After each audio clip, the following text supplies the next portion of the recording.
प्रारंभ हो गई थी, उसमें ही शुरुआत में ही हमारे पंडित दीनदयाल जी श्यामा प्रसाद मुखर्जी भारत माता के चित्र पर दीप प्रज्वलन के साथ इस कार्यक्रम का उद्घाटन हुआ था। ये कार्यक्रम का 10वीं चरण है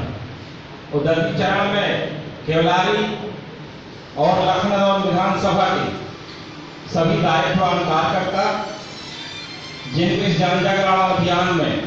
15 दिनों का किसानों के बीच में जाना है, उसकी ये कार्यशाला है। और कार्यशाला में हम सबके बीच उपस्थित हमारे जिले के सम्मानीय अध्यक्ष आदरणीय आलोक दुबे जी, सिवनी के पूर्व विधायक प्रदेश कार्य समिति के सदस्य सम्मानीय नरेश भैया, सिवनी की पूर्व विधायक, पूर्व सांसद, पूर्व जिलाध्यक्ष सम्मानीय श्रीमती नीता पटेल जी, जिले के पूर्व अध्यक्ष आदरणीय प्रेम तिवारी जी, लखनऊ के आदिवासी नेता और विगत विधानसभा चुनाव में हमारे प्रत्याशी रहे सम्मानीय विजय मित्रे जी, आदरणीय नरेंद्र भैया, नवनीत जी, जिले के उपाध्यक्ष श्रीराम ठाकुर जी, विनोद सोनी जी, नवल श्रीवास्तव जी, रविंद्र फतेह जी, सुभाष यादव जी, अनिल बुलानी जी सहित उपस्थित सभी का नाम लूंगा तो निश्चित रूप से गजानंद जी हंस रहे हैं वहां से, तो टाइम लेगा। इसलिए सभी इस प्रशिक्षण की कार्यशाला में उपस्थित भारतीय जनता पार्टी के पदाधिकारी, किसान मोर्चा के पदाधिकारी, मंडल अध्यक्ष, सर्वप्रथम मंच में बैठे सम्मानीय हमारे वक्ताओं का, अतिथियों का बहुत बहुत स्वागत है और आप सबका भी किसान मोर्चा की तरफ से बहुत बहुत स्वागत है। विगत दिनों सितंबर में भारतीय जनता पार्टी के हमारे प्रधानमंत्री, जिनका सपना है कि किसान की आय 2022 में हमको दोगुनी करना है, और उसी के तारतम्य में पिछले दिनों के साथ किसान के हित में भारत सरकार ने 17 सितंबर को 2 बिल लोकसभा में पेश किया। एक बिल पहले से पेश था, उसका भी संशोधन 15 सितंबर को लोकसभा में पेश किया गया। इस प्रकार से तीनों बिलों को 20 सितंबर को राज्यसभा से पास किया गया। आप सब चीजों के जानकार हैं, सारी बातों को समझते हैं। आपके जीवन में इस प्रशिक्षण की जो कार्यशाला लगाई गई है, इसका विषय क्या है आप अच्छी तरह से समझते हैं। निश्चित रूप से जिस दिन से बिल आए हैं, प्रिंट मीडिया हो, इलेक्ट्रॉनिक मीडिया हो, अखबार हो या सोशल मीडिया हो, उसमें हमारे मुख्य विपक्षी दल और अन्य दल जो किसानों की राजनीति करते विशुद्ध रूप से, वो किसानों को बरगलाने में लगे। ये जो भारत सरकार ने कृषि बिल लाई है, ये पूरी तरह किसानों को बंधुर कर देगा, किसानों की जमीन गिरवी लग जाएगी, किसान बर्बाद हो जाएगा। तरह तरह की अनर्गल बातें इन प्रचार माध्यमों से मुख्य विपक्षी दलों में फैलाई जा रही हैं। निश्चित रूप से राजनीतिक कार्यकर्ता होने के नाते हमारा भी दायित्व बनता है कि हम अपना राजनीतिक पक्ष मजबूत करने के लिए और जो सकारात्मक पक्ष है इन बिलों के, इसको आम जनमानस ठेठ किसान तक पहुंचाने के लिए प्रतिबद्ध है। आप सब बहुत सुलझे हुए और चीजों के जानकार कार्यकर्ता हैं। हमारे जो मुख्य वक्ता हैं आदरणीय नरेश भैया, नीता जी आपको विस्तार से उन बिलों के बारे में समझाएंगे। आप सब जानते हैं सिवनी जिले में मक्का की जो फसल है, बहुतायत में और बहुत बड़े रकबे में मक्का की जा रही है और देश का माहौल खराब किया जा रहा है। इसी कार्यक्रम में हमारे बीच में जो अभी सितंबर माह में कृषि बिल पास हुए, उनको कांग्रेस पार्टी के द्वारा विरोधीकरण करके किसानों को बहकाया जा रहा है और भारतीय जनता पार्टी के विरोध में उकसाया जा रहा है। इसी क्रम में भारतीय जनता पार्टी अपने विचारों के माध्यम से, अपने संगठन के माध्यम से यह विचार तिब्बत मंडल तक किसानों तक पहुंचाएगी। इसी क्रम में हमारे बीच में भारतीय जनता पार्टी किसान मोर्चे के जिले के अध्यक्ष सम्मानित श्री मुकेश पटेल जी से मैं आग्रह करूंगा कि वह आए। हम किसानों के मन में अभी आलोक जी से बात डालते जी बैठते काफी बात है। उसका कारण है जो मेरे को समझ में आया आज से कारण कि क्या वजह है कि सरकार भी, मध्य प्रदेश सरकार भी, मानव स्वराज सिंह जी को दोस्त दे रहा हूँ, आरोप ले रहा हूँ, वो क्या वजह है कि मार्केट गारंटी वहां होता क्या है कि एमएसपी पर खरीदने के लिए एमएसपी तय तो हो जाता है, लेकिन मंडी को बात नहीं कर सकती सरकार कि आप एमएसपी में खरीदें। प्रावधान है यदि मान लीजिए मक्का लेके पहुंचा किसान तो मिली भगत होती है निश्चित रूप से व्यापारी या मंडी। क्या मिली भगत होती है कि वो क्वालिटी खराब बता देते हैं कि मक्का एफएक्यू में नहीं आया, मक्के की क्वालिटी खराब है, तो जो किसान बेचारा कावली भर के मक्का ले जाता है वो सोचता है ये चीज खराब है, जिस रेट पे खरीदना खरीदो। तो किसान एमएसपी के बावजूद भी जब उसको डर बताया जाता है वो कहता है कहाँ जाऊँ, यूनियन सिलवाड़ा का मक्का होता नहीं, कहाँ जाऊँ मैं, तो औने पौने दाम में बेचता। इसलिए एमएसपी पे मक्के का खरीद एक कारण। दूसरा एक बहुत बड़ा कारण जो राजनीतिक कारण है कि मक्का पूरे प्रदेश में सिर्फ दो जगह जाता है, वो है सिवनी और छिंदवाड़ा। तो सिवनी और छिंदवाड़ा का राजनीतिक जो शक्तिपुंज है, राजनीतिक जो व्यक्ति हैं चाहे किसी भी पार्टी की, वो इतनी दमदारी से प्रदेश शासन को अभी तक ये बात नहीं कहलवा पाए हैं कि हमारे सिवनी की प्रमुख फसल मक्का है। उन लोगों की नजर में मक्का कोई फसल ही नहीं प्रदेश सरकार। मैं आपको बहुत साफ बताऊं क्योंकि दो एलएम होता है पूरे दिल्ली में, पूरे प्रदेश में 50 जिले हैं, 48 जिलों में मक्का नहीं मिल रहा और इसीलिए मक्के को चालू फसल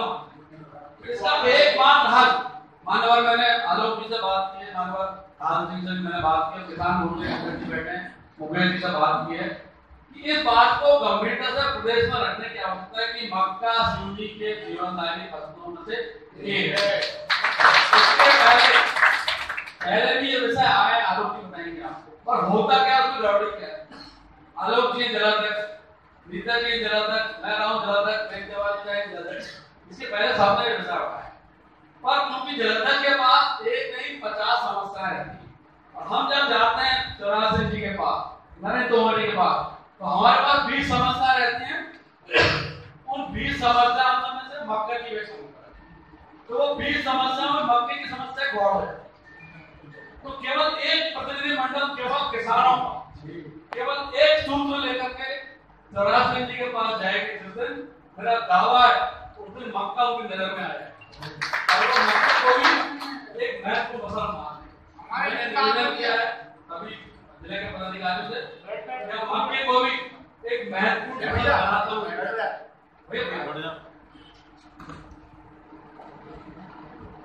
बात रखें तो मुझे पूरी उम्मीद है कि हम उसमें सफल होंगे और हमारे किसानों की बिजनेस सामने मिला है और हमारे किसानों को भी अन्य फसलों के समान एमएसपी पर मक्का खरीदने के फायदे मिलेंगे, ऐसा मेरा मानना है। मैं केवल एक बात कहकर अपनी बात समाप्त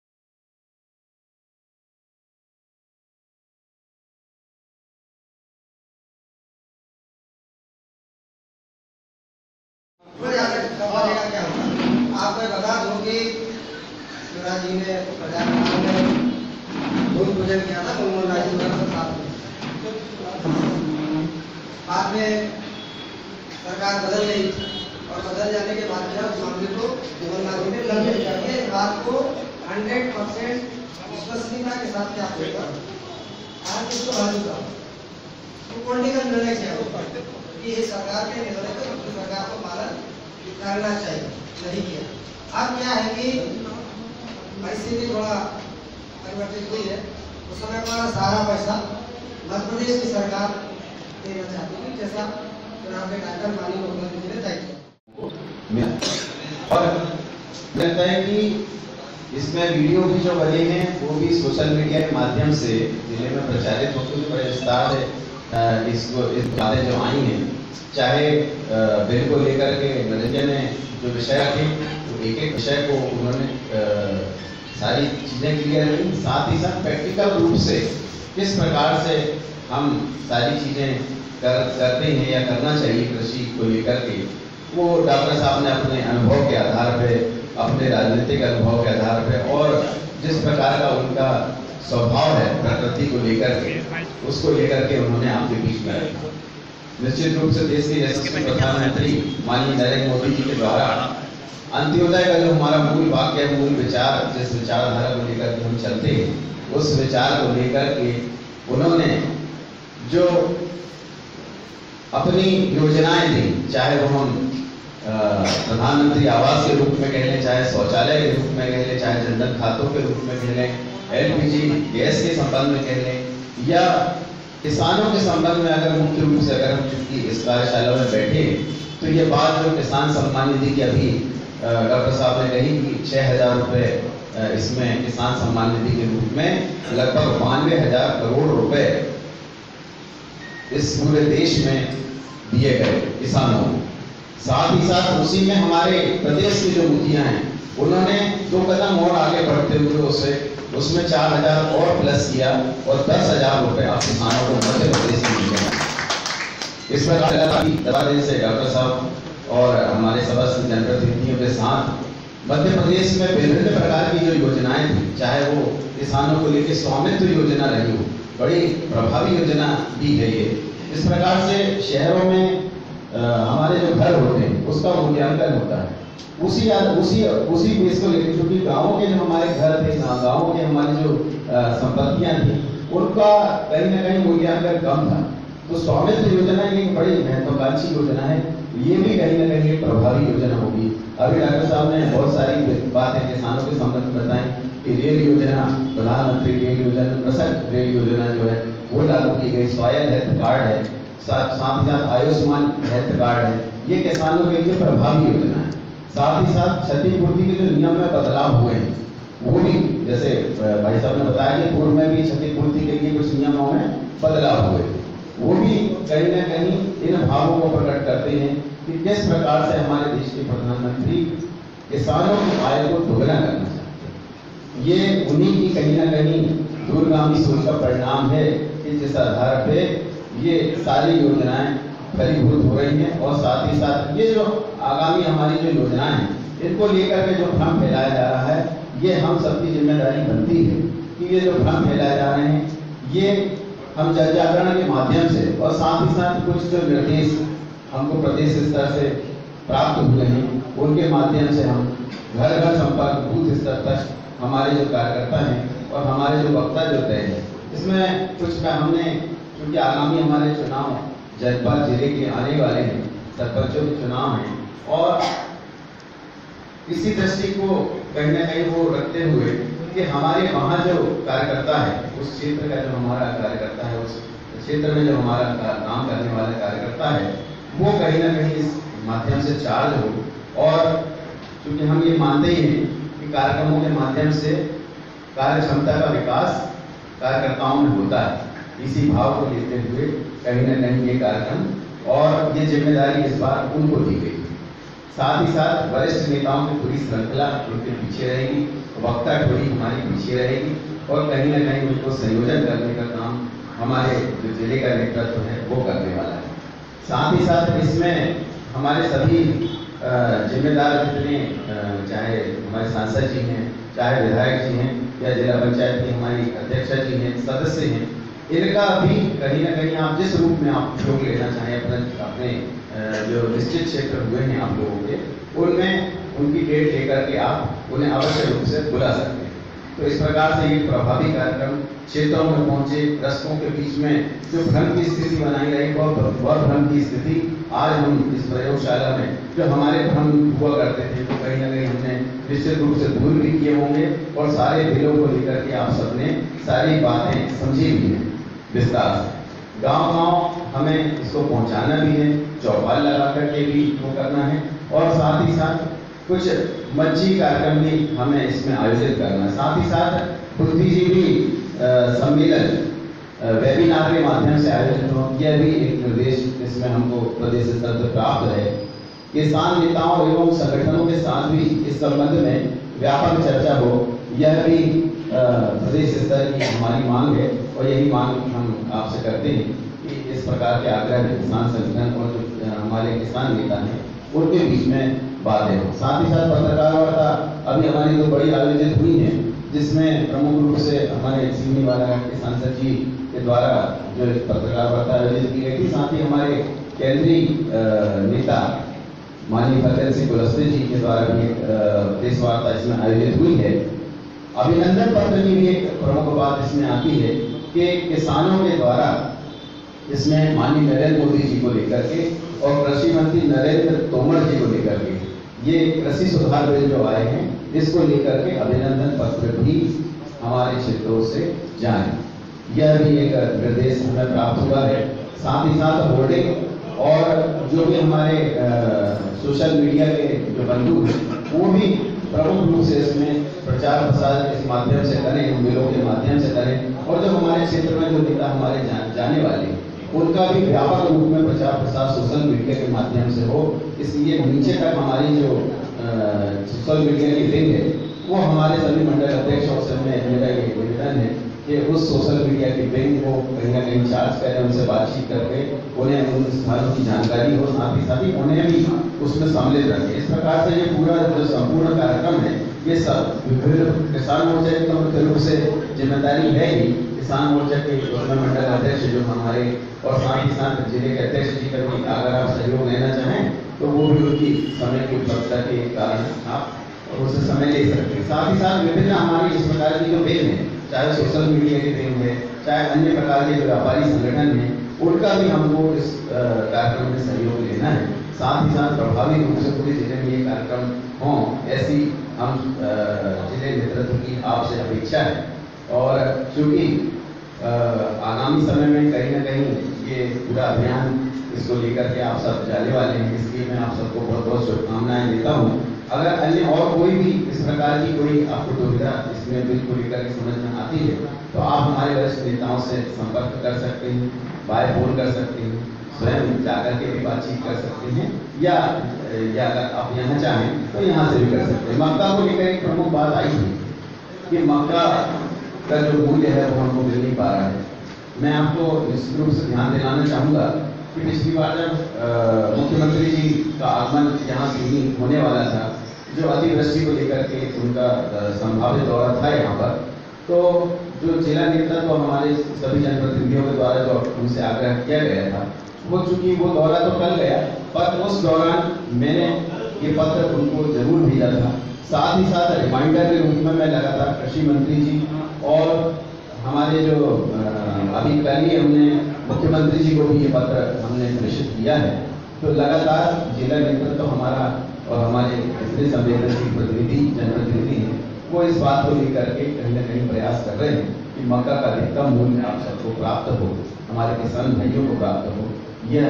हमारा सबका प्रयास, सामूहिक प्रयास है। और जैसे प्रमुखता से यहाँ से बात आई है कि एक प्रतिनिधिमंडल जाना चाहिए, इसका मैं स्वागत करता हूँ, और निश्चित रूप से किसान मोर्चा के नेतृत्व में ये प्रतिनिधिमंडल जाए, और साथ ही साथ हम सब वरिष्ठ जितने हमारे वरिष्ठ जनप्रतिनिधि हैं उनके साथ हम स्वयं भी प्रयासरत हैं कि मक्के को लेकर के कहीं ना कहीं उचित मूल्य हमारे किसान बंधुओं को दें। आप सबसे इसी अपेक्षा और आकांक्षा के साथ कि ये कृषि बिल को लेकर के जो भ्रम फैलाया जा रहा है वो निश्चित रूप से आप किसानों के बीच में उचित माध्यमों से और कहीं ना कहीं इस प्रकार से प्रभावी कार्यक्रम उनके बीच में हो, इसी आशा और अपेक्षा के साथ धन्यवाद।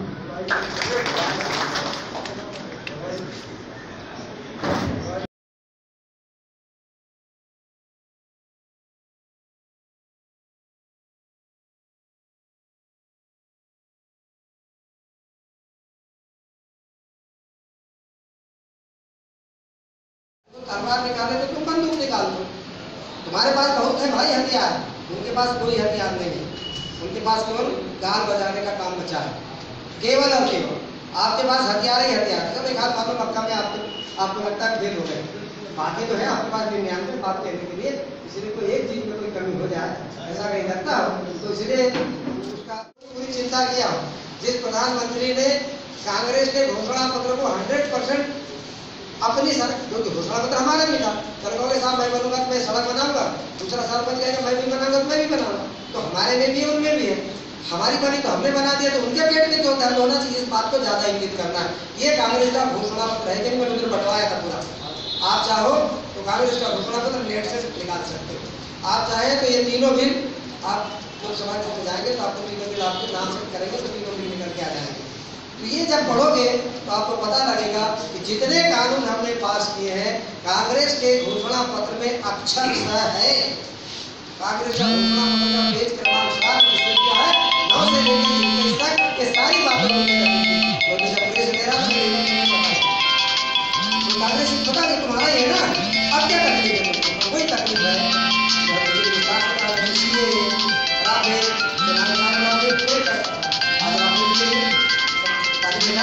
हर जगह मुद्दा, राम मंदिर का मुद्दा, सीए का मुद्दा, किस चीज ने विरोध नहीं किया कांग्रेस, और इसलिए कांग्रेस डूबती